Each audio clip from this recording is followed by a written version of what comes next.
Hey guys, what is going on? It is Spherical here. We are back with episode number 12 of JoJo's Bizarre Adventure Part 3.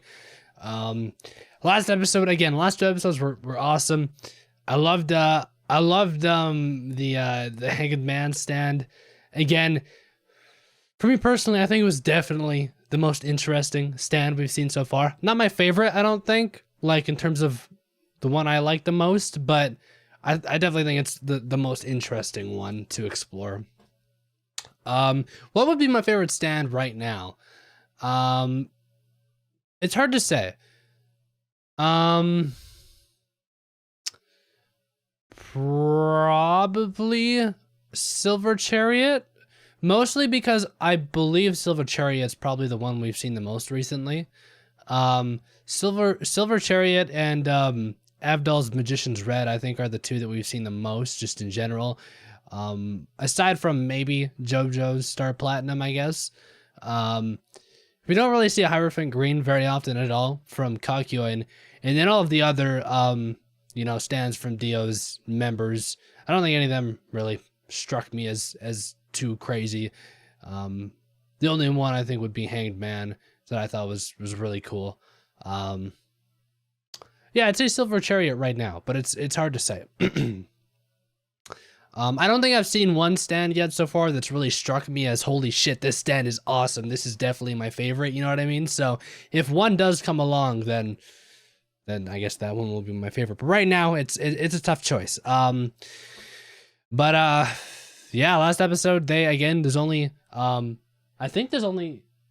there's Death and Empress left that they have to defeat. I really think that Empress is the girl that we saw, who was with, I didn't write his name down, I don't think. Cowboy dude. I feel like she's Empress or Death or neither. I mean, I don't know really. I'm ready to get into the episode. So as always, link is at the top of the description. It'll take you to Vimeo. You can watch the reaction highlight there and then head back here afterwards for the post-episode discussion. With that out of the way, let's get into the episode.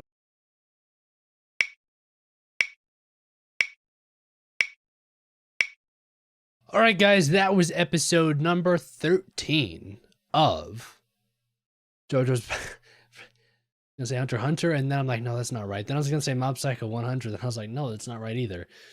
Third time's the charm. JoJo's Bizarre Adventure.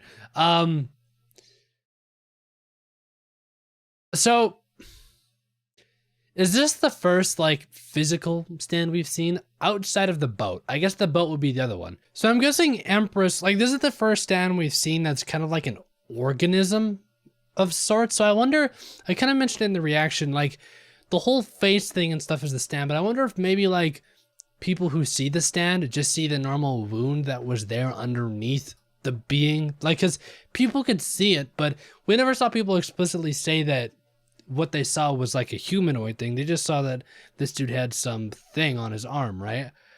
So I don't know. Empress is weird because again, it's a stand, but it's a stand. Like I'm wondering if like it's a stand that maybe can grow humanoid looking things from somebody's arm, but the humanoid thing itself isn't really the stand, but like the stand inside of it, kind of possessing it in a way. Kind of like how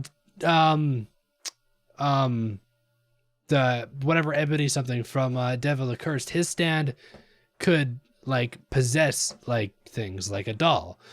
What if this thing like creates like some humanoid organism to grow from somebody's flesh, and then it possesses it and controls it as its own, and maybe that's why people could see it? I don't know.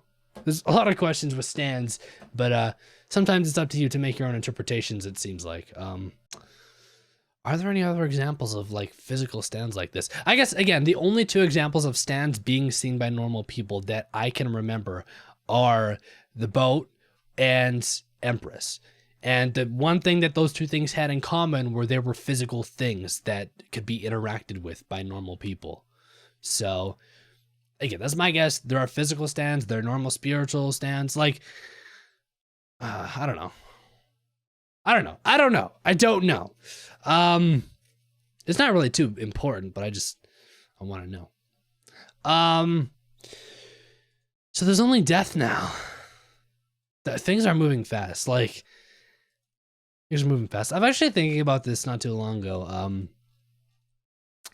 I still think it's crazy how far the show's progressed. Like, think about it. Episode 1, it just looked like a normal, like, anime in the 1800s, you know, started with, you know, Jonathan being a kid, Dio coming in and bullying him. Like, nothing was too crazy.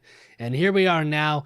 We've gone through Haman, we've gone through vampires, we've now gone through stands and stuff. Like, we've evolved so much through the show, but yet at the same time, it's not like we're at the point where Jotaro must defeat Dio or the entire universe will perish. Like, it's still just contained. It's just a personal fight between Dio and the Joestars, right? It's nothing more than just that, and it's been that from the very beginning. So, in one way, the show's evolved like in crazy amounts, but in the other way, the conflict is still the same, and it's not any more dangerous than it was before. To the Joestars, yeah, it is, but to the regular person, we're still kind of at the same point as we were in the start of the show, where everyone's just kind of living in peace and nobody really knows about these vampire things in part 1 and 2, and nobody really knows about these stand things in part 3. Like, I don't know, it's just kind of interesting. I was just thinking about it before recording this episode, and I wanted to bring it up. Honestly, I don't think there's really too much else to talk about. I just loved this was kind of a Joseph episode. I love Joseph. There's nothing else to say on that. I love him. I guess with all that out of the way, I'll probably end this off here. So as always, if you guys want early access and or the full-length versions of these reactions, click that link down in the description. It'll take you to patreon.com/FearlessFilms, and you can check that out there. But with all of that out of the way, I do thank you guys for watching, and I'll talk to you guys all on Friday with episode number 13 of part 3. Until then, peace out.